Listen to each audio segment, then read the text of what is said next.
ദക്ഷിണകാശി എന്നറിയപ്പെടുന്ന കൊട്ടിയൂർ മഹാദേവ ക്ഷേത്രം. അവിടുത്തെ വൈശാഖോത്സവ കാഴ്ചകളാണ് ഈ വീഡിയോയിലുള്ളത്. അക്കരയും ഇക്കരയുമായി 2 ക്ഷേത്രങ്ങളാണ് കൊട്ടിയൂരിലുള്ളത്. വനത്തിനുള്ളിലാണ് ഈ ക്ഷേത്രങ്ങൾ എന്ന പ്രത്യേകതയുള്ളത്.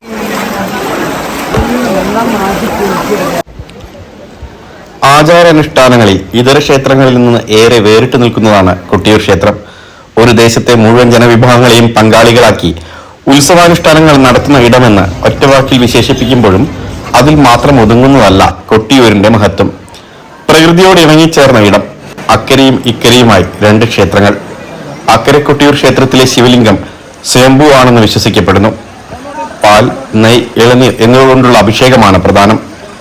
വയനാടൻ ചുരങ്ങളിൽ നിന്ന് ഒഴുകി വരുന്ന ബാവലിപ്പുഴയുടെ വടക്കേ തീരത്തോട് ചേർന്ന് തിരുവഞ്ചിറ എന്നറിയപ്പെടുന്ന ഒരു ചെറിയ തടാകത്തിന് മധ്യത്തിലുള്ള മണിത്തറയിലാണ് ശിവലിംഗമുള്ളത്. ഈ തടാകത്തിലെ തന്നെ മറ്റൊരു തറയായ അമ്മാറക്കല്ലിലാണ് ആദിപരാശക്തിയായ ശ്രീ പാർവതി ദേവിയെ ആരാധിക്കുന്നത്. തുമ്പയും തുളസിയും കൂവളത്തിലയുമാണ് മണിത്തറയിൽ ഉപയോഗിക്കുന്നത്. ഭക്തർക്ക് പ്രസാദവും ഭക്ഷണവും നൽകുന്നത് മലവാഴയുടെ ഇലയിലാണ്. ക്ഷേത്രത്തിലെ പ്രധാന ചടങ്ങായ നീരെഴുന്നള്ളത്തിന് ജലം കൊണ്ടുപോകുന്നതാകട്ടെ കാട്ടുകുവയുടെ ഇലയിലും. അക്കരെ കൊട്ടിയൂർ ക്ഷേത്രത്തിൽ ഇടവമാസത്തിലെ ചോതി നക്ഷത്രം തൊട്ട് മിഥുനമാസത്തിലെ ചിത്തിര നക്ഷത്രം വരെയുള്ള 27 നാളുകളിലായാണ് പ്രസിദ്ധമായ വൈശാഖ മഹോത്സവം നടക്കുന്നത്. ദക്ഷയാഗം നടന്ന സ്ഥലമാണ് കൊട്ടിയൂർ എന്നാണ് വിശ്വാസം. ഒരു വൈശാഖ നാളിലാണത്രേ ദക്ഷൻ യാഗം നടത്തിയത്.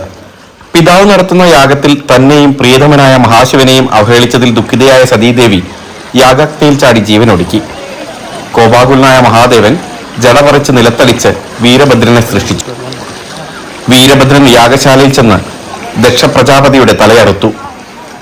3 ലോകങ്ങളുടെയും അഭ്യർത്ഥന പ്രകാരം പിന്നീട് ദക്ഷനെ പുനർജീവിപ്പിച്ചു. യാഗം പൂർത്തിയാക്കി. മഹാദേവനാകട്ടെ തപസ്സനുഷ്ഠിക്കാൻ കൈലാസത്തിലേക്ക് മടങ്ങി. യാഗം നടന്ന സ്ഥലം ക്രമേണ കൊടും വനമായി തീർന്നു. ഇവിടെ വേട്ടക്കെത്തിയ ഒരു കുറിച്ച് യുവാവ് അമ്പിന് മൂർച്ച കൂട്ടാൻ ഒരു കല്ലിൽ ഉരയ്ക്കുകയും കല്ലിൽ നിന്ന് രക്തം വരികയും ചെയ്തത്രേ.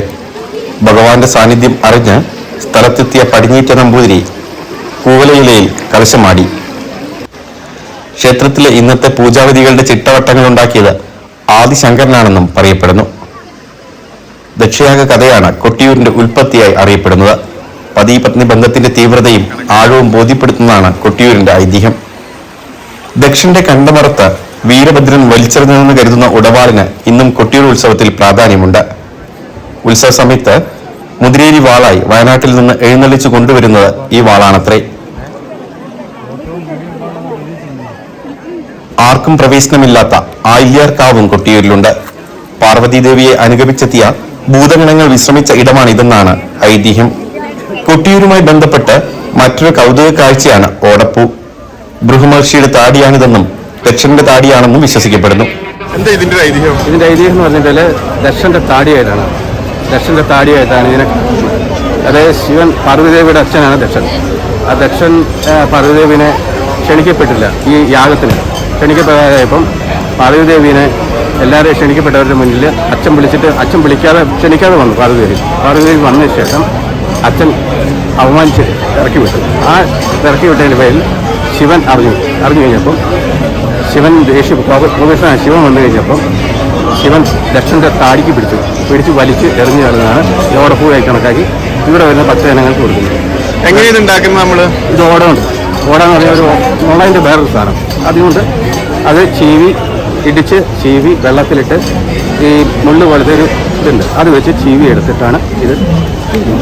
ഈ സമയത്ത് ഈ സീസണിൽ നമ്മളൊരു മെയിൻ ഇതാണോ? എങ്ങനെ ഈ ഭാഗത്തുള്ള ആളുകളൊക്കെ ഇത് സീസൺ ഈ കൊട്ടിയൂർ ഉത്സവത്തിന് മാത്രമേ ഉള്ളൂ. ഈ ഉത്സവത്തിന് മാത്രമേ ഇതുള്ളൂ.